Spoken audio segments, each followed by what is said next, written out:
Muy bien, gracias por venir a este curso internacional de ciencia y tecnología que recién está empezando. Se trata de conferencistas peruanos residentes en el exterior o peruanos que están ya en el Perú con experiencia internacional en el uso de la ciencia y la tecnología para la proyección hacia la sociedad, la empresa y todo lo que pueda ser útil para la humanidad. En esta oportunidad tenemos al doctor Enrique Álvarez, que es científico de la computación, quien nos va a explicar de qué se trata, qué es la ciencia de la computación, qué es un científico de computación, para que nosotros comprendamos algo que está muy difuso en el ambiente. Todos se consideran expertos en algo, pero ¿quién es experto en computación y cuál es su utilidad? ¿Cuál es la utilidad de esta ciencia en la sociedad? El doctor Enrique Álvarez es, como dije, el doctor en ciencia de la comunicación en Estados Unidos. Ha estado 38 años en Estados Unidos y ha venido a su país a contribuir con el desarrollo del mismo, y nos va a explicar un poco cómo ha sido allá y cómo evoluciona, pero sobre todo qué significa la ciencia de la computación. Muchas gracias, doctor Montoya. Primeramente les pido disculpas de antemano porque recién estoy empezando a practicar mi castellano después de muchísimos años, así es que de verdad que se me enreda, por eso es que a veces parece que estoy dudando lo que voy a decir, es que estoy dudando cómo decirlo, no qué quiero decir. Bueno, hablemos de ciencias de la computación. ¿Cuál es la definición? ¿Qué es la ciencia de la computación?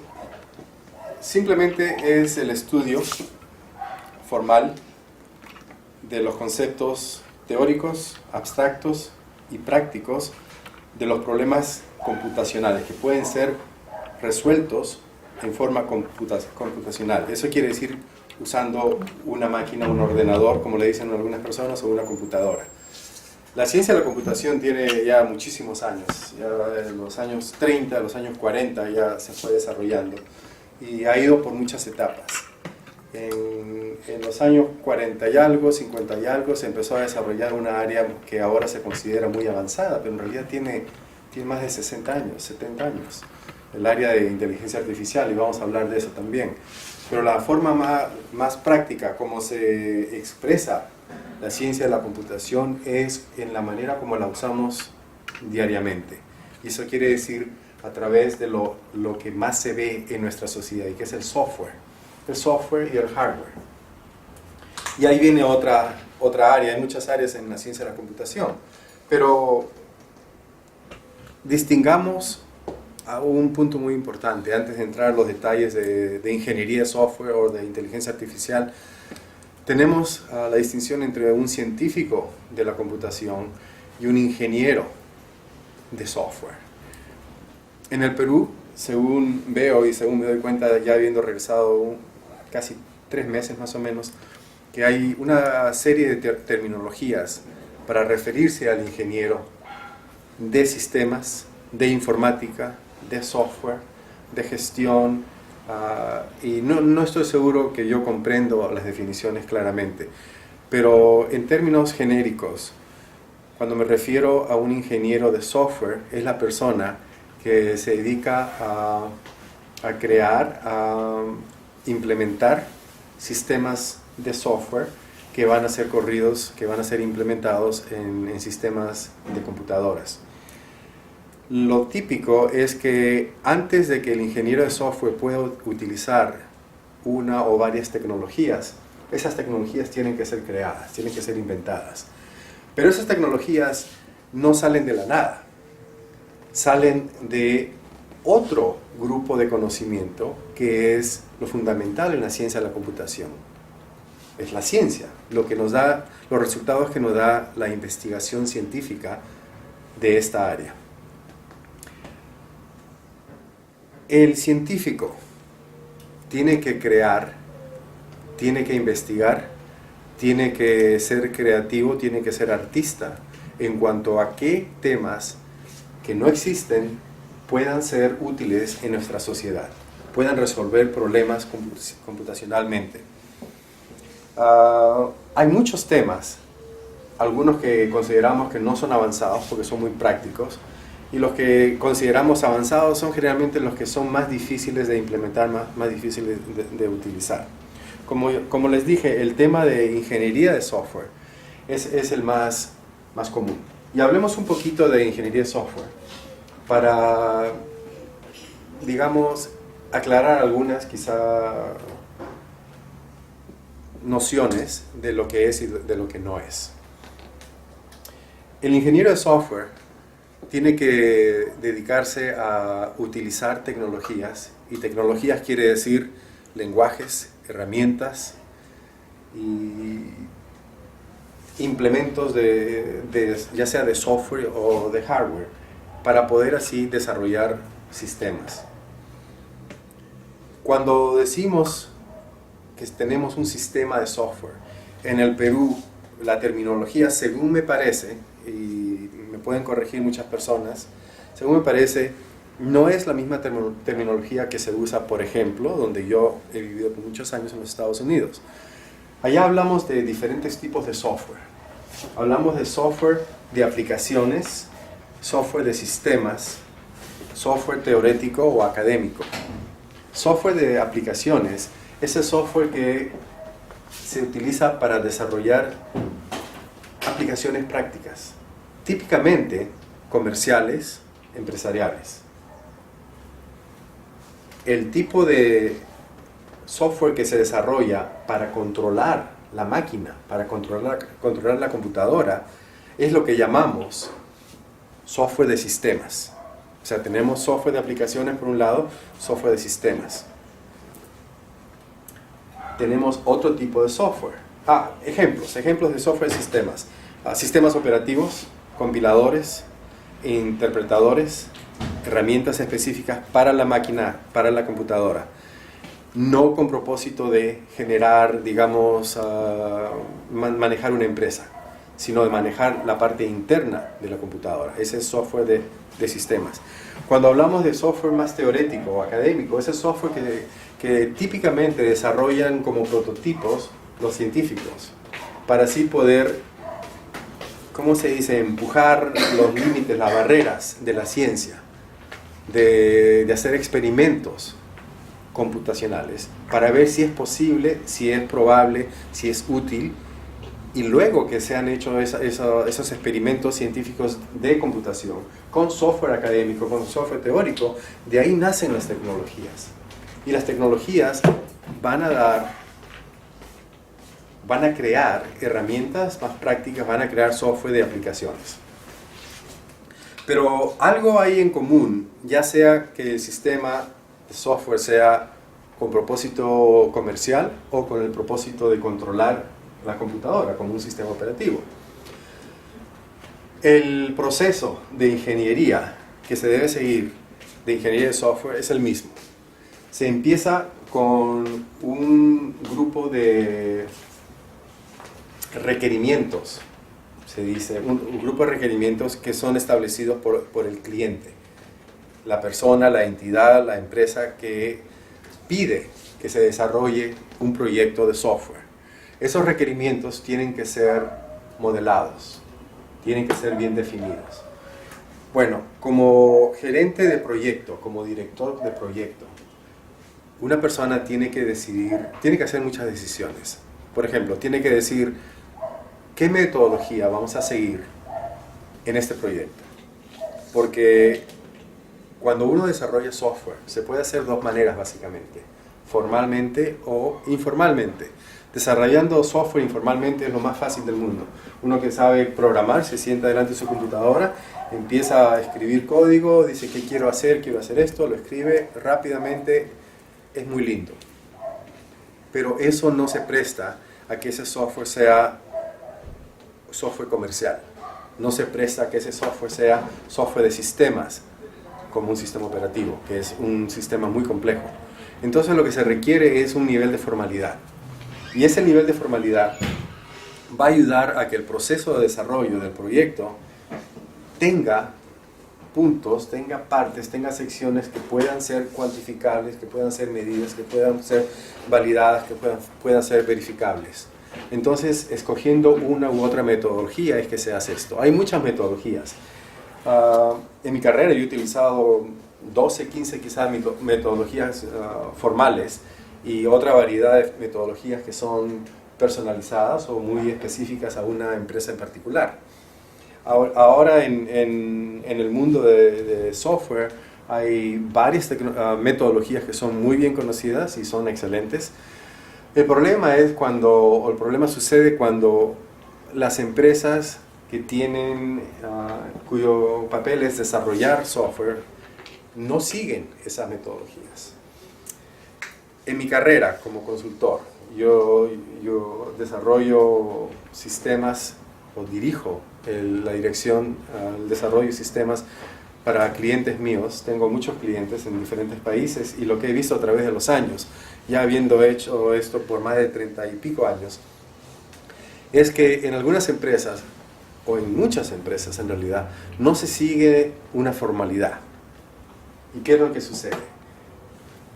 Para ganar tiempo, para desarrollar, para llevar el producto al mercado más rápidamente, se toman atajos, shortcuts en inglés, y se desarrolla el código más o menos directamente de los requisitos, de los requerimientos, se va al código y se saltean un número de pasos que son los que definen las diferentes metodologías. No importa qué metodología uno escoja, siempre tienen algo en común. Todas las metodologías se puede hacer una abstracción de ellas. Esa abstracción nos va a dar más o menos las mismas etapas, las mismas fases. La primera fase es analizar los requerimientos, crear algún tipo de modelamiento, diagramas, documentación. La segunda etapa es hacer un análisis del dominio, del área, del tema, el cual va a ser desarrollado. Eso también se tiene que modelar. Eso se tiene que utilizar ciertos protocolos que se siguen dentro de la metodología, creando diagramas, creando documentación, siguiendo pasos específicos. De ahí viene el área o la siguiente fase, que es del diseño. Pero antes de llegar al diseño es importante notar algo, que en las primeras fases de la metodología no importa qué va a ser la plataforma o el hardware o la computadora que se va a utilizar. Antes de llegar al diseño, esas etapas y los muchos pasos intermediarios dentro de las etapas iniciales son etapas abstractas que solamente se concentran en el problema que se tiene que resolver. No importa si lo voy a resolver en un lenguaje, sea Java, sea C++, C Sharp, Fortran, lo que quieran, cualquier lenguaje antiguo, moderno, no importa. Las primeras etapas son independientes de la maquinaria, de la plataforma, de la topología, del hardware, de la computadora. Cuando uno ya ha logrado esas etapas iniciales, el análisis de requerimientos, el análisis del dominio, uno empieza a pensar en la arquitectura que va a tener el software. La arquitectura es lo más complejo, pero al mismo tiempo es lo más esencial. Si no se comprende, si no se define bien la arquitectura del sistema, es como armar o crear un montón de pedacitos de código y al final decir, vamos a ver cómo los armamos juntos. Así, no, quizás funciona bien, quizás no, vamos a armarlos de otra manera. Si uno define la arquitectura inicialmente, justo cuando uno va a iniciar el diseño del sistema, eso da los pasos a seguir, define el sistema o los subsistemas del sistema, los componentes de cada subsistema.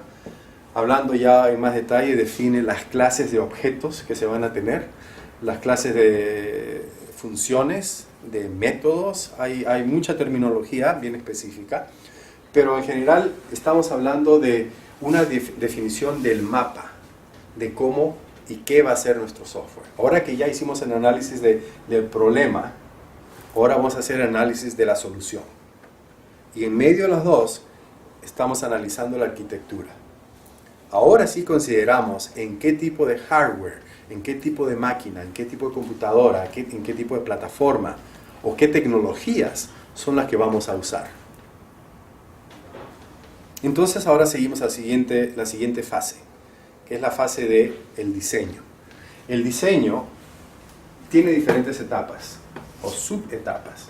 Empezamos con un diseño a nivel alto, lo que se dice un overview o una visión general. Eso nos da la idea de cuáles son los componentes principales del sistema y cuáles son sus relaciones, los protocolos de comunicación, el flujo de información de uno a otro. Tenemos que bajar al siguiente nivel del diseño, que es el nivel medio, donde vamos a analizar y vamos a definir cada componente de cada subsistema, de cada componente. Tenemos los dos niveles, los componentes que son partes de los subsistemas y los subsistemas nos dan el sistema general. Entonces en la etapa de diseño, ahora vamos a definir que debido a la plataforma, debido a este tipo de computadora, debido a este tipo de hardware, debido a la tecnología que vamos a usar, debido al lenguaje que vamos a usar y debido a la herramienta o herramientas que vamos a usar o el ambiente de desarrollo, entonces el diseño tiene que ser bien específico a esas características, a esas restricciones. Y se crea el diseño. El diseño es un grupo de modelos, diagramas, son formalidades. Pero aquí se puede hacer de diferentes niveles también. Los diseños pueden ser puramente de ingeniería de software estamos hablando.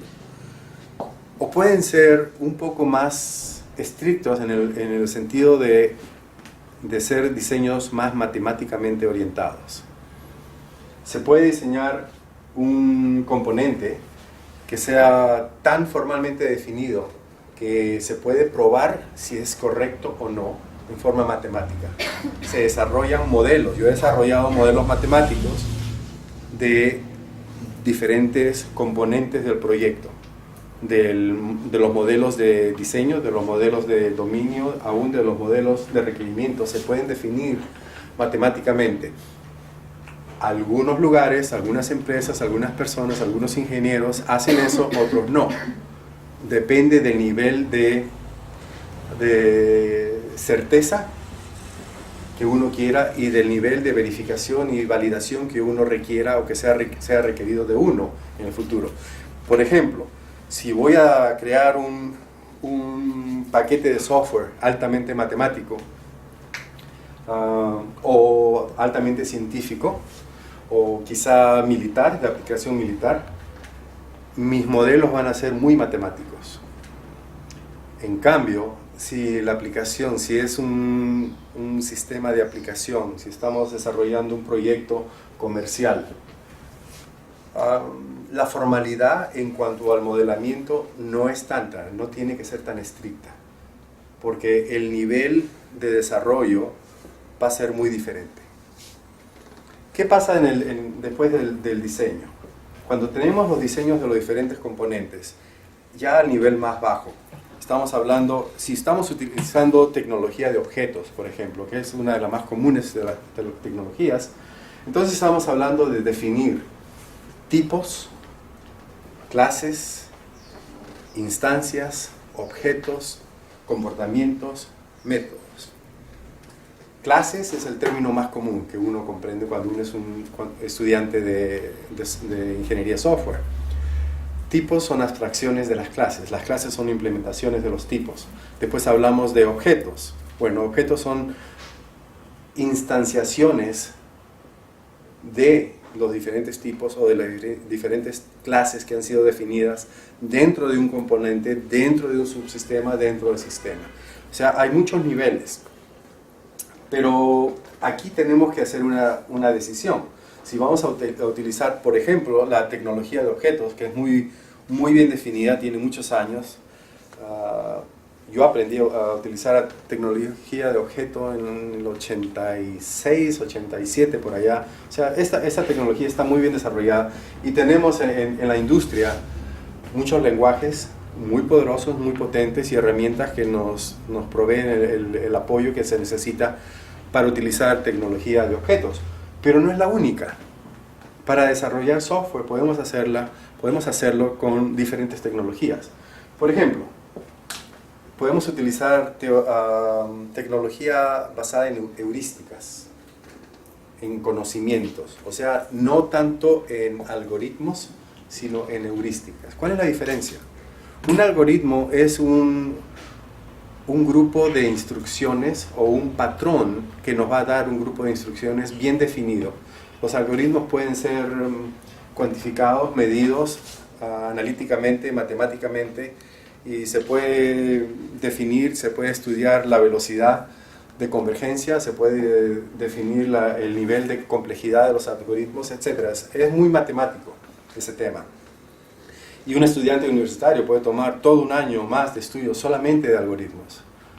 Una parte de la ciencia de la computación es el estudio de algoritmos complejos y el desarrollo de tales algoritmos. Sin ellos no podríamos tener aplicaciones sofisticadas.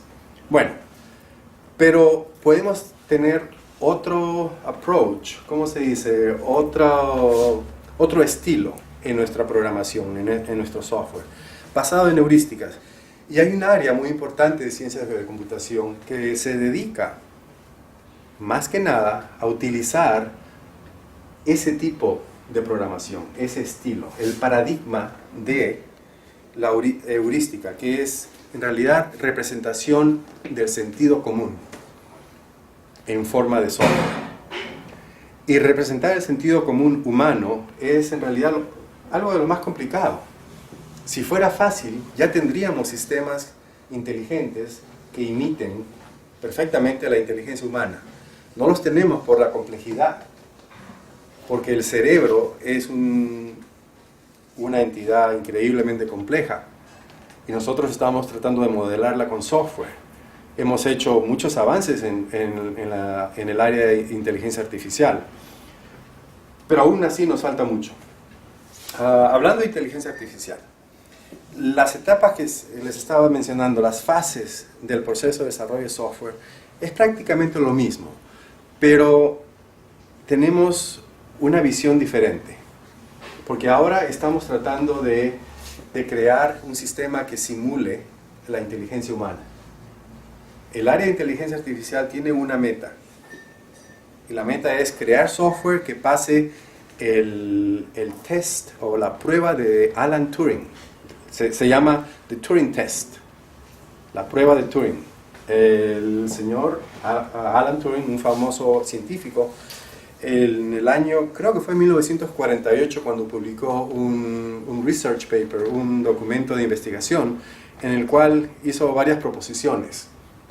Ahí él por primera vez hizo o mencionó la noción de crear lo que ahora llamamos sistemas expertos.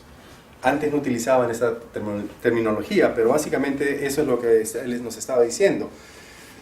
Y un sistema experto debería ser la esencia de una computadora, de un sistema computacional, con el cual la computadora, actuando como si fuera un humano, debería poder truquear, engañar a una persona sin saber que es una computadora cuando se comunica, y hacerle a esa persona pensar que está hablando o que está comunicando con otra persona.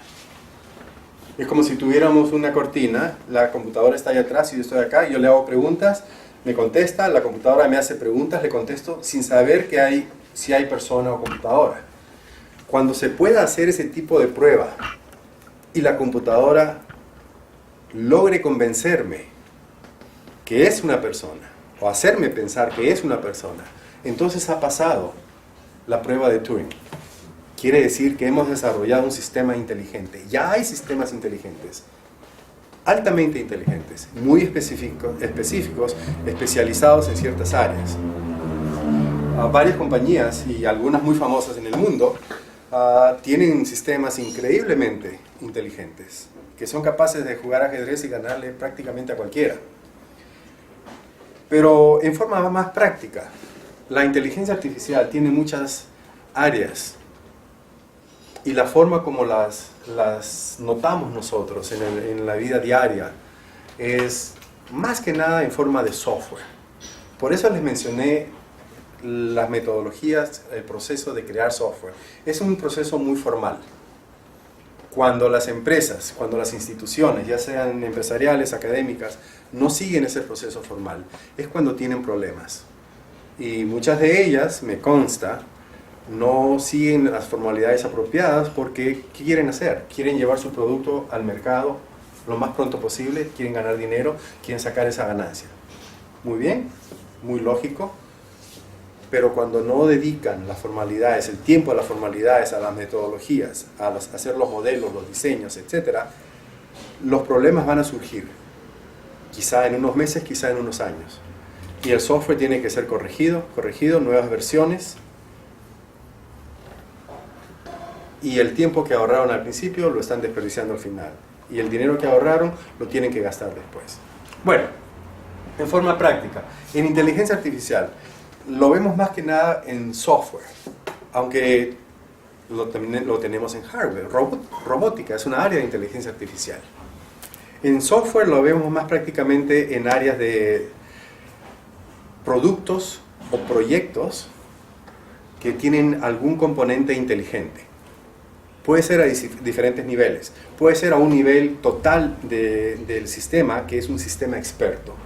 Puede ser a un nivel parcial, que es un componente inteligente de un sistema comercial, que no es un sistema experto, pero tiene un componente inteligente. O puede ser a un nivel más bajo.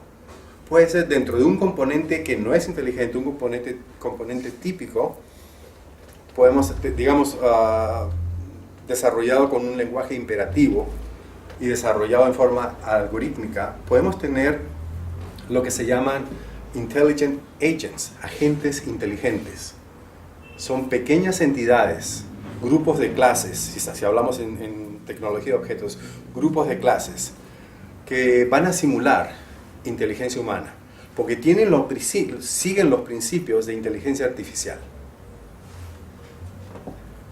Para seguir esos principios, hay que definir primeramente qué tipo de sistema es el que están afectando y a qué nivel. A nivel más pequeño, a nivel de subcomponente o subsistema, o a nivel total, como si fuera un sistema experto. Bueno, hablemos del nivel más alto de un sistema experto. Sistemas expertos no son los únicos tipos de sistemas de software de inteligencia artificial. Tenemos una categoría que se llama Machine Learning o aprendizaje de máquina, que incluye a varias áreas. Por ejemplo, redes neuronales, neural networks. Tenemos algoritmos genéticos, generic algorithms. Tenemos bioinformática. Tenemos sistemas que son de autoaprendizaje, autocorrección, automodificables.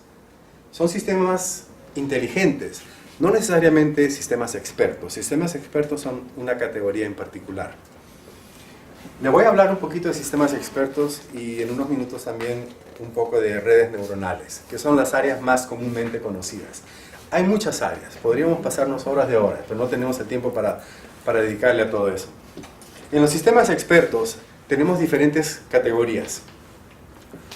Son sistemas que necesitan simular la inteligencia. ¿Cómo lo van a hacer? Pueden hacerlo teniendo una base, no de datos, no es un database, no es una base de datos, sino se conoce como un knowledge base, una base de conocimientos. Esa base de conocimientos va a formar el core, el núcleo del sistema. Cómo utilizamos esos conocimientos o cómo los representamos es otra área.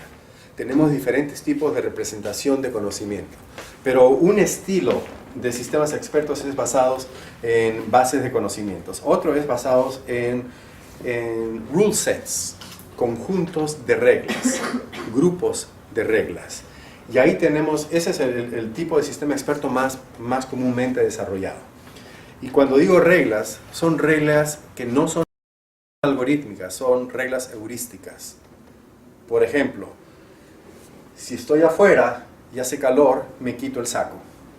Si estoy adentro y tengo frío, me pongo más ropa. Si es que algo, entonces algo. If, then. En inglés se conocen como if, then rules. Esas reglas las voy a juntar. Y no estoy hablando de 20, 30 reglas, sino 20.000, 30.000, 50.000 reglas que van a codificar algún tipo de conocimiento humano en un área específica. Yo he trabajado con sistemas expertos increíblemente grandes, donde teníamos cientos de miles de reglas y estaban subdivididas en conjuntos o en áreas específicas de subsets, subconjuntos de reglas. Para que esas reglas puedan ser útiles, hay que activarlas. Las reglas no tienen vida en el sentido de software, tienen que ser activadas, tienen que ser procesadas. Para eso se requiere lo que se llama un inference engine, un motor de inferencia.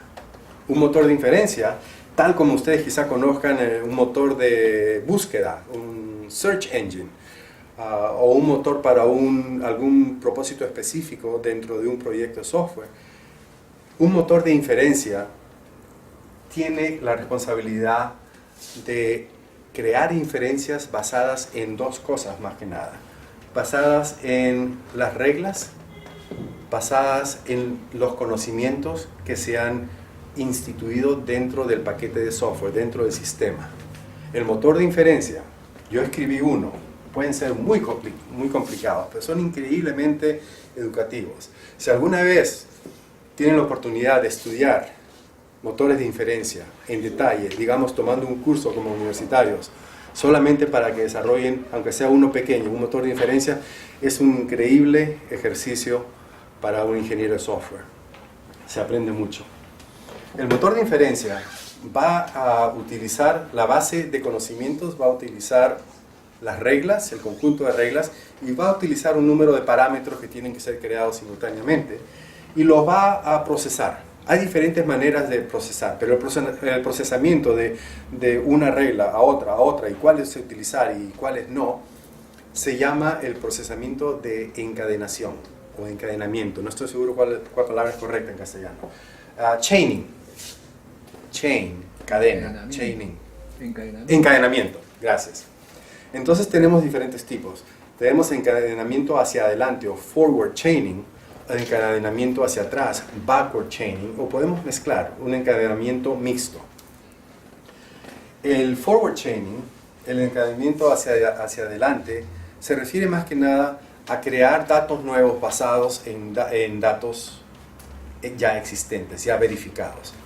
Eso se hace a través de inferencias, es un proceso inferencial que el motor inferencial, por eso se llama así, va a crear nueva información. Si utilizamos el encadenamiento hacia atrás, el backward chaining, lo que se hace es crear información a base de metas que se van a probar o desprobar siguiendo o tratando de seguir alguna hipótesis, o en realidad es un grupo de hipótesis.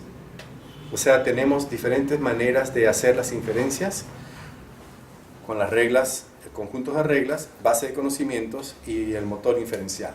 Al final lo que tenemos es que aplicando diferentes tipos de lógica, puede ser lógica matemática, lógica predicada, lógica simbólica, diferentes tipos de lógica, se pueden hacer inferencias, se puede crear información nueva.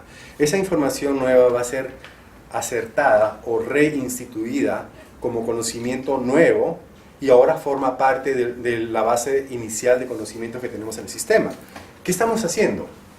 Le estamos enseñando a la computadora a que aprenda. Por eso se dice que es un sistema de autoaprendizaje. Puede aprender, se le puede entrenar. Esto lo hacen los sistemas expertos. Pero hay otro tipo de sistema de inteligencia artificial, en otra área, que lo hacen aún mejor que los sistemas expertos. Porque la mayoría, la gran parte de la información, del conocimiento, del expertise de los sistemas expertos tiene que ser codificado por expertos humanos en forma inicial. Parte de mi trabajo, cuando empecé a trabajar en inteligencia artificial en los 80 y algo, fue ir y utilizar principios de psicología para entrevistar a un número de expertos en diferentes áreas. Y después yo tenía que codificar esa información, esos conocimientos en forma de reglas, en forma de bases de conocimientos. Y hay otro estilo de sistemas expertos que no les mencioné, se llama Blackboard Base, Blackboard, pizarra, con estilo pizarra. Es otro paradigma de sistemas expertos. Pero todo ese tipo de información tiene que ser codificado por el programador, el diseñador, el desarrollador. Y eventualmente el sistema aprende a crecer, aprende a aprender, y de ahí nos presta las utilidades que nos da. Pero hay otros sistemas donde no tenemos que hacer tanto trabajo, o no en ese sentido. Son sistemas que tratan de simular, emular, imitar el cerebro humano. El cerebro humano está hecho a base de redes de neuronas. Yo no sé casi nada de biología, pero lo que sí sé es que en inteligencia artificial tenemos un área que se llama Neural Networks, redes neuronales. Las redes neuronales son sistemas que son altamente matemáticos, utilizando a veces matemáticas complicadas, a veces no tan complicadas, es relativo, que es complicado para uno u otra persona, pero las redes neuronales usan muchas matemáticas. Lo que hacen es, el ingeniero de software, o inicialmente el científico, diseña los tipos de redes neuronales. Hay diferentes paradigmas de redes neuronales, diferentes estilos, diferentes maneras de aprendizaje. Se utilizan varios conceptos. Le voy a tirar varios conceptos en desorden. Tenemos el concepto de las neuronas. Son puntos, digamos, que están conectados una a otra. Una neurona se conecta con otra. Esa conexión puede ser más fuerte o más débil entre dos neuronas o entre dos otras. Y la red puede tener conexiones increíblemente. Puede ser una red, en inglés se llama fully connected, completamente conectada. El nivel, el grado de fortaleza de esas conexiones se va a determinar, o se le asigna un peso. El peso puede ser el número 4, el número 10, el número 20, todo es relativo, pero esos pesos indican qué tan fuertes son esas conexiones. Tenemos arquitecturas en las redes neuronales. Hay diferentes tipos de arquitecturas. Puede ser una arquitectura plana, de 2 dimensiones, donde tenemos un vector de entrada, tenemos un vector de procesamiento y un vector de salida. El vector de entrada nos va a dar diferentes inputs, diferentes puntos de entrada. Eso es lo que llamamos el vector de entrada. Dentro del sistema tenemos otro vector de neuronas que está conectado al de entrada, y el vector de procesamiento nos va a crear otro vector de salida. Tenemos entrada, salida y el procesamiento en el medio. Esa es una arquitectura bien simple, de 2 dimensiones. Para activar las neuronas tenemos que hacer que disparen. Necesitamos funciones matemáticas que tienen que ser definidas. Son típicamente funciones no lineales que definen el comportamiento de la red. Podemos utilizar funciones más sofisticadas o más simples dependiendo de lo que queremos lograr. Hay arquitecturas de redes neuronales que son tridimensionales. Podemos tener hasta un tipo, mi favorito era un tipo de arquitectura, ¿cómo se dice? Como una pirámide.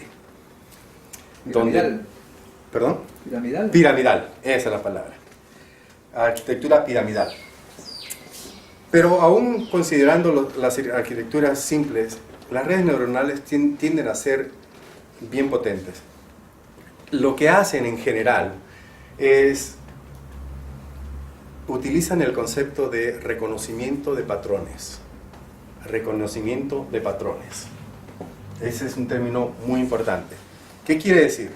Si nosotros le damos a un sistema de redes neuronales una base de datos o un dataset, en inglés el término dataset es más genérico, no estoy diciendo que es una base de datos formal o estructurada, sino les damos un conjunto de información, un conjunto de datos, un dataset al sistema el sistema de red neuronal va a tratar de identificar patrones complejos, patrones de comportamiento de la información. Nos va a decir, por ejemplo, la mayoría de los datos aquí tienden a ser numéricos, hay poco texto, o nos puede decir el patrón que se detecta es que la mayoría de estos números están normalizados entre 0 y 1. punto algo, punto algo, punto algo, o que la mayoría están dentro de cierto rango de información y que siguen una función matemática que el sistema nos puede ayudar a identificar. El proceso de identificación de patrones tiene muchísimas aplicaciones. La identificación de patrones es lo más básico, pero se hace también clasificación, se hace diagnóstico, se hace modulación, se hacen muchos tipos de aplicaciones dependiendo del propósito del sistema. Hace algunos años existía una área relativamente nueva en la ciencia de computación que se llamaba sistemas explorativos, sistemas de exploración. Yo me acuerdo cuando empecé a trabajar con sistemas de exploración, parte de mi disertación doctoral fue desarrollar un sistema de exploración. Y lo que utilizaba yo, la idea esencial era utilizar redes neuronales con sistemas expertos, o sea, combinar más de una área, más de un sistema inteligente de inteligencia artificial. Esa área de exploración de patrones ha evolucionado a través de los últimos años y ahora ya no tiene ese nombre, tiene un nombre más común: Data Mining, minería de datos. Suena mejor, más elegante y ahora es más atractivo. Y la área de minería de datos ya se encuentra en el mundo empresarial, en el mundo comercial, en el mundo académico, y se hace a diferentes niveles. Eso es lo interesante, que se inició más que nada basado en sistemas de inteligencia artificial. Ahora hacemos minería de datos que utilizan sistemas expertos o que utilizan redes neuronales y que utilizan procesos estadísticos o modelamiento matemáticos. Se puede hacer minería de datos en muchas maneras. Pero la tendencia que yo he notado en la industria en general es que, como muchos ingenieros de software, quizá algunos no tengan tanto conocimiento matemático, entonces no se utiliza tanto las redes neuronales, no se utilizan tanto los sistemas más matemáticos de modelamiento, sino algo más práctico. Se utiliza estadísticas, que obviamente es matemática, pero las fundaciones más esenciales de más alta complejidad, como las redes neuronales y sus funciones de activación y sus paradigmas, tienden a darnos muchos mejores resultados en tiempos más cortos, con niveles de exactitud más altos. Uno puede controlar el nivel de confianza de la información que nos produce la red neuronal. Igualmente se hace con los sistemas expertos. Entonces lo que sucede hoy en día es que tenemos sistemas de minería de datos que se pueden hacer aún en forma muy simplística. Si ustedes tienen una hoja de cálculo, ya sea usando Excel o usando cualquier otro producto similar, con una simple hoja de cálculo pueden hacer minería de datos. Con un poquito de conocimiento estadístico lo pueden hacer, y en realidad es minería de datos. Pero ese es un nivel. De ahí al nivel de origen de esta área, de esta terminología, estamos muy lejos, ¿no? En una aplicación científica, altamente matemática, para hacer minería de datos, estamos hablando, por ejemplo, de minería de datos de la información que colecciona la NASA. La magnitud es increíble, la complejidad es increíble. No podemos hacerlo en una hoja de cálculo. Necesitamos sistemas expertos, necesitamos redes neuronales, necesitamos algoritmos genéticos, necesitamos utilizar la potencia de la ciencia de la computación para ayudarnos a descubrir patrones que de otra manera no sabemos, que de otra manera no podemos ni siquiera modelar. Esa es una de las grandes ventajas de utilizar sistemas inteligentes. Y les estoy mencionando 2 o 3 tipos, pero hay más. Que la gran ventaja es que ese tipo de sistema inteligente nos permite tener la oportunidad de descubrir información, de descubrir patrones, de crear nueva información basada en datos que ya tenemos, que ya hemos coleccionado, pero no podemos analizar a mano, por decirlo así. No podemos analizar en forma primitiva. Y primitiva ahora quiere decir usar la computadora en forma simple. Eso es lo más básico.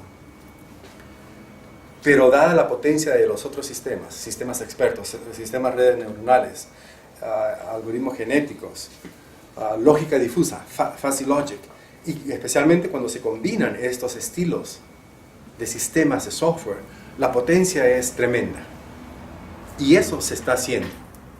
Generalmente, ¿quién hace eso? Los científicos de computación.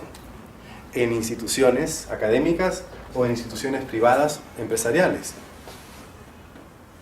Bueno, eso me hace pensar un poquito en otro tema. Tema relacionado a cómo, dónde se desarrolla ese tipo de ciencia. En los Estados Unidos, donde yo estudié, es normal, es lo típico, que en cualquier institución académica hay investigación. Los catedráticos, los profesores, hacen investigación y se publica.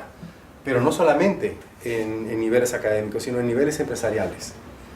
Las empresas tienen grupos de científicos que producen información que es útil a la ciencia y a las empresas, pero con propósitos comerciales. Eso es algo que supongo yo que a cierto nivel también se hace en el Perú, y espero que se esté haciendo, y espero que se siga haciendo y que se siga promoviendo, porque si no tuviéramos ese tipo de fundación científica en el área de computación en nuestro país, seguiremos siendo solamente usadores de tecnologías y no creadores de tecnologías, y mucho menos de ciencia. Eso es todo lo que tengo por ahora. Muy bien, muchas gracias. Muchas veces uno piensa que las ciencias básicas son un poco para volar, soñar, pero, por ejemplo, esta física cosmológica que trata de encontrar el origen del universo, la partícula de Higgs, muy compleja, puso a trabajar a miles de científicos y tenían que comunicarse entre sí en el CERN, en Suiza, Francia, la frontera franco-suiza, y ellos, para comunicarse entre sí, inventaron la web, ¿no? La web, digamos que claro, las ciencias básicas dieron lugar a algo tan práctico como la web. Y tú has dicho precisamente que en los laboratorios científicos usan mucho la ciencia y la computación, porque además tú sabes que para encontrar una partícula interesante como la partícula Higgs se analiza pues una cantidad inimaginable de datos, con computadoras muy grandes, con sistemas complejísimos. Esto significa que los científicos básicos están más cerca de lo aplicado que cree normalmente la gente. Sí. Lo que sucede es que para poder siquiera empezar a hacer ese tipo de análisis de ese nivel de complejidad, se necesitan sistemas increíblemente poderosos, tanto en software como en hardware. Y en los últimos años nuestra tecnología a nivel mundial de computación ha avanzado increíblemente y lo sigue haciendo. Avances en física, avances en química, en cualquier otra ciencia básica, utiliza los poderes de computación, sin usar a la computación, a la ciencia de computación como una herramienta esencial. El avance sería demasiado lento, estaríamos hablando de siglos atrás. O sea, hay mucha aplicación directa de la ciencia de computación y de la ingeniería de software en prácticamente todas las ciencias y en todos los aspectos de nuestra vida diaria. A ver, ¿alguna pregunta, por favor? Aquel que quiera preguntar, pase usted adelante para que salga en cámara. Sí, pase usted de ahí al lado del profesor. Cuidado, nomás no vaya a romper el sistema neuronal acá. Pregunta. Nombre, el lugar donde viene. Cristian David Mesa González, vengo de San Miguel y me ha interesado bastante su conferencia porque de verdad tiene toda la razón de que en casi todo lo que es ciencias básicas, sin querer, necesitamos todo lo que tiene que ver con lo que es sistemas operativos y sistemas de informática y sistemas de computación. Está en todas partes. Está en todas partes. Es maravilloso cómo se avanza en ese aspecto.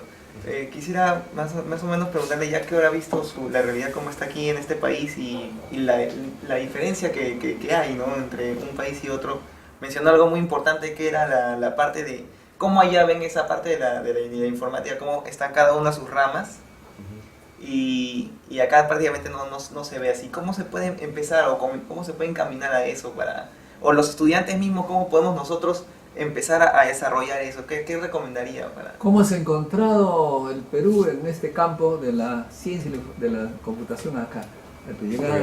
Excelente pregunta, gracias. Primeramente, como estudiantes, ustedes tienen mucho poder, porque ustedes son los que pueden pedir con muy buenos modales, o pueden demandar con mucha energía. Con el tercio estudiantil. Tienen mucho poder para pedir que las instituciones académicas les den el tipo de conocimiento, el tipo de educación avanzado, sofisticado, que se merecen todos en el Perú, a nivel mundial, a nivel de calidad científica mundial. En el área de ciencia de computación, en el área de ingeniería de software, el Perú ha avanzado muchísimo desde que yo salí de aquí hace 38 años. Yo empecé a utilizar computadoras cuando era muchachito aquí, cuando salí. Ya sabía un poco cuando fui a los Estados Unidos. Lo que he notado, después de haber conversado con un número de directivos o ejecutivos empresariales y altos ejecutivos en instituciones académicas, en varias universidades, es que primeramente sí hay un reconocimiento de que se necesita, de que es útil, de que es importante y tienen los programas. Lo que no me parece aún es que el nivel y la variedad y la totalidad de los programas, de los cursos, son comparables necesariamente a lo de otros países, de otras potencias. Yo sé, me consta que hay instituciones aquí en el Perú que tienen programas que son absolutamente comparables a programas internacionales en los Estados Unidos o de otros países, porque siguen ciertos principios de organizaciones como la IEEE o el ACM, instituciones que tienen mucha reputación y que definen los tipos de programas académicos que se deben de seguir para poder decir que tenemos, por ejemplo, un bachillerato o una maestría o un doctorado en ciencia de computación o en ingeniería de software. Sé que hay tales instituciones, pero también sé que hay muchas donde los programas están diluidos. Yo he mirado las mallas académicas, como le dicen ustedes, los programas, los cursos, y veo que en 5 años han aprendido, si les quito todo lo que no es computación, les saco los cursos de lenguaje, de historia, de física, de química, cosas muy importantes, por supuesto, pero si hablamos solamente de computación, y comparo eso a lo que se estudia en los Estados Unidos, en una universidad típica para un programa similar, nos falta mucho. Nos falta mucho. Hay mucha matemática que se necesita. Se necesita mucha más matemática, se necesita más investigación, se necesita promover la investigación de los estudiantes. ¿Cómo vamos a crear investigadores? ¿Cómo vamos a crear ciencia si los programas académicos no promueven eso? Necesitan lo que les digo que son temas avanzados. Deberían ser básicos para nosotros. Necesitamos ponernos las pilas, como dicen ustedes los peruanos. Yo soy peruano, pero yo ya no hablo así, pero como he escuchado, necesitamos ponernos las pilas en las instituciones académicas y subir al nivel de cualquier país del mundo. Y podemos hacerlo. Tenemos muchachos muy inteligentes, muy brillantes. Necesitamos que las instituciones promuevan lo mismo, ese nivel. Otra pregunta, pase usted al frente, ante miles de personas que la van a escuchar. Bueno, en realidad, felicitaciones. Mi nombre es Raúl, vengo del distrito de Los Olivos. Lo que quiero preguntarles, ¿cómo podemos educar a los niños para que formarlos y se conviertan en Bill Gates? ¿Cómo se podría hacer eso? Eso se llama ingeniería genética.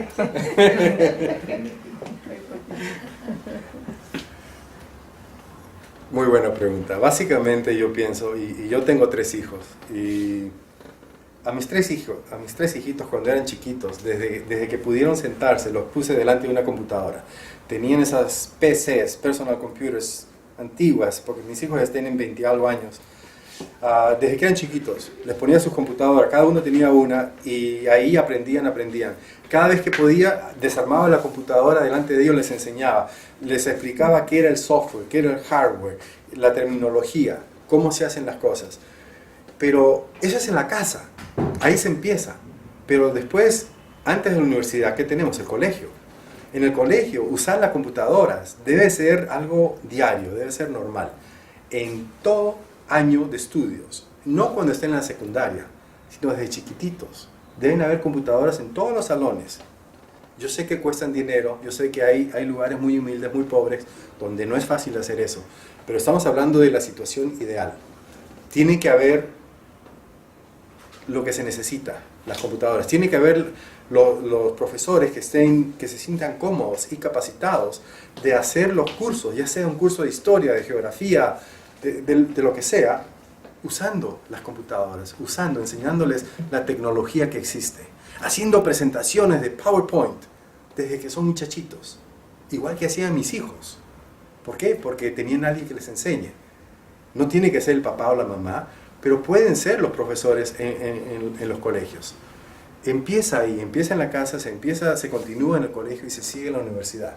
Hay que promover el conocimiento técnico para que a nadie le asuste. Ahora, en mi generación, tengo amigos que se asustan de las computadoras. Las usan, pero no se meten mucho. La generación de mis hijos ya le perdieron el miedo. Tienen computadoras por aquí, por allá, chiquitas, en teléfonos, en esto, en el otro. Excelente, así debemos hacerlo, pero debemos hacerlo desde el principio. Y debemos hacerlo aquí en el Perú. Y debemos tener cursos de computación en primaria, cursos de programación en secundaria, cursos de ingeniería de software en secundaria. Cuando van a la universidad, que estudien ciencia, la ciencia de computación. El nivel del Perú puede subir increíblemente. Bueno, más o menos una hora debe durar esta conferencia para que la web no sea tan...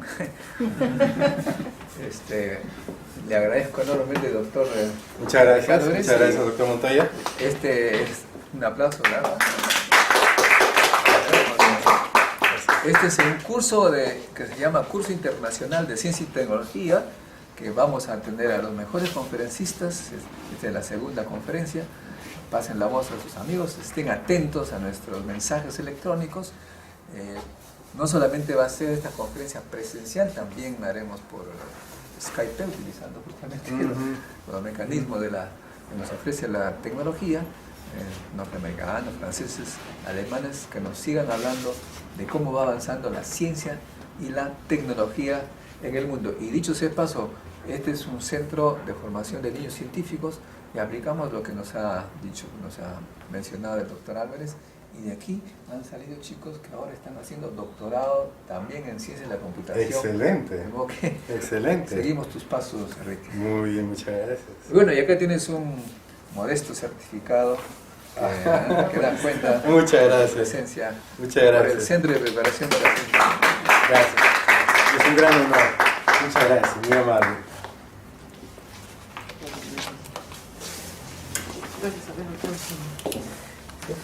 Y promueven el encuentro científico